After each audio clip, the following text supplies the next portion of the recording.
Greetings, horror stories. This experience I want to share with you is quite terrifying. Just reliving it gives me goosebumps. I was working at the reception of a funeral home and had only been in that job for a few months.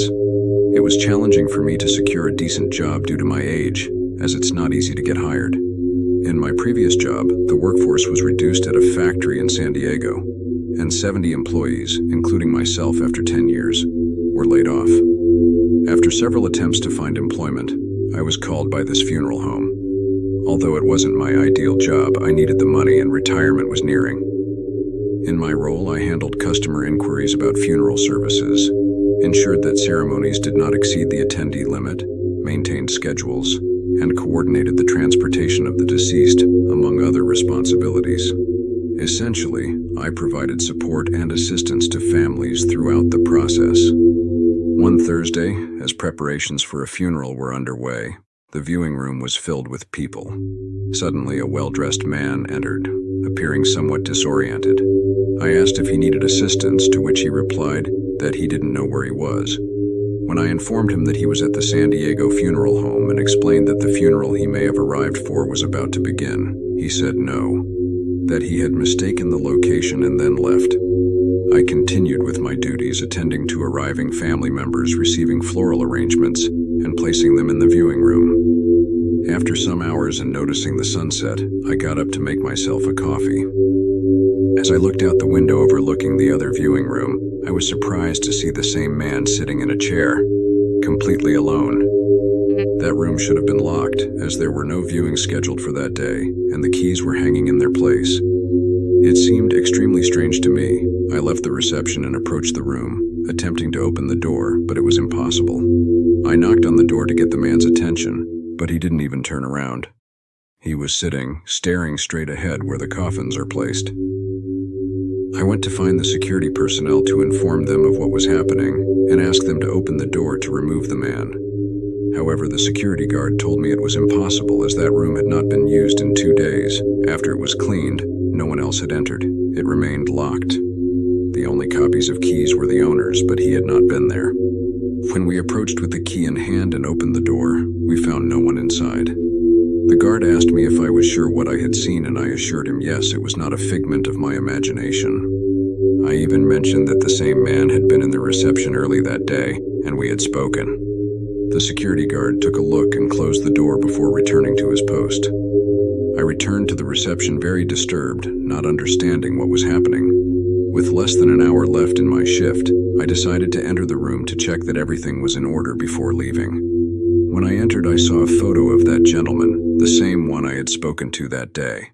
The photo was next to the coffin. He was the person they were mourning. I ran out of there in shock. As I left, I ran into a colleague who asked if I was okay.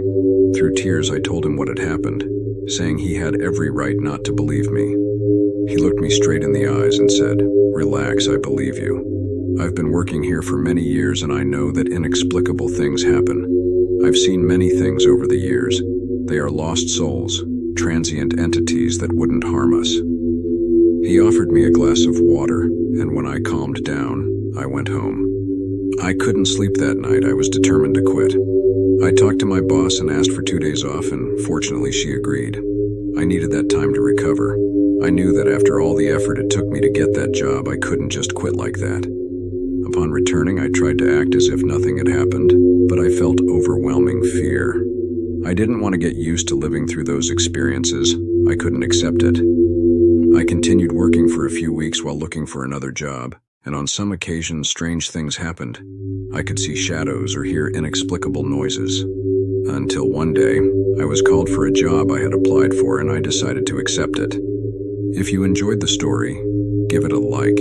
It's just to know if you enjoyed it, or perhaps to let me know if you've had similar experiences. Just remember, we are not alone, and there are lost souls trying to communicate with us, especially with those who are more sensitive. We continue with another chilling story, also set in a funeral home but a few months back, in Montana. My name is Jackson, and I worked as a pathologist in a funeral home. My job involved examining the bodies of the deceased, analyzing their tissues, bodily fluids, and markings. This task is only carried out when requested by family members for specific reasons. It's important to note that this job is not suitable for everyone. It requires adequate psychological preparation to perform it. Even with all my years of experience, it often remains challenging. We receive many bodies with tragic stories whose final moments of life have been terrifying. We must prepare the body in less than 24 hours so that the relatives can say goodbye under the best possible conditions.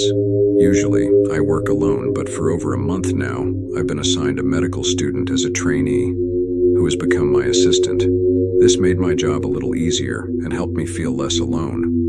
One night, we were preparing the body of a 90-year-old woman for embalming. To us, it seemed like a normal and routine night. At least that's what we thought. Suddenly, we received another body from the morgue, ready to prepare. We placed it in the upstairs room while we continued. It was the body of a cyclist who had died in a car accident. He was in very bad condition, which meant it would take us all night. We hurried to finish with the elderly woman. We were about to finish when we heard footsteps upstairs, which struck us as very strange. That night, the funeral home was empty. There were no funerals, and all the employees had left in the evening. The only body there was that of the cyclist, who had just arrived. To be honest, I didn't pay much attention to it. All I wanted was to finish quickly so we could move on to the other body, but the guy helping me seemed a bit nervous. I said to him, "Relax, brother, it's nothing, just a noise." We continued, but not even 5 minutes had passed when the footsteps were heard again, this time on the stairs and getting louder. I thought someone had broken in, but I knew it was impossible. Maybe a cat had snuck in through some corner, but I knew everything was tightly closed. I told the guy to wait for me while I checked. I left the room and went up the stairs. I turned on the lights in the upstairs room where the cyclist's body was, but there was no one there. I was alone in an overwhelming silence. As I descended the stairs, I noticed a stuffed toy lying on the floor, which seemed strange to me because it wasn't there before, or at least I hadn't seen it. I thought perhaps it belonged to a child who attended the funeral the day before and left it behind, but the child couldn't have accessed that room where we prepare the bodies, as it is restricted access for people outside the funeral home. I stored the teddy bear in one of the drawers at the reception, in case someone came to look for it the next day. Once we finished with the elderly person, we moved on to the cyclist's body. Truth be told, we were quite impressed by the state it was in.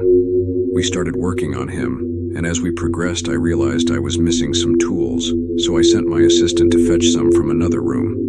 As I took a moment to check my phone, with my back turned to the corpse, I heard a whisper that made my blood run cold. Clearly, someone whispered in my ear, "Give it to him." I dropped my phone and quickly turned around, but there was no one there. When I looked back at the cyclist, I found his head turned towards me with his eyes open. This terrified me even more, and I shouted at my assistant to quickly turn around from the room he was in. I was completely scared, something that had never happened to me before.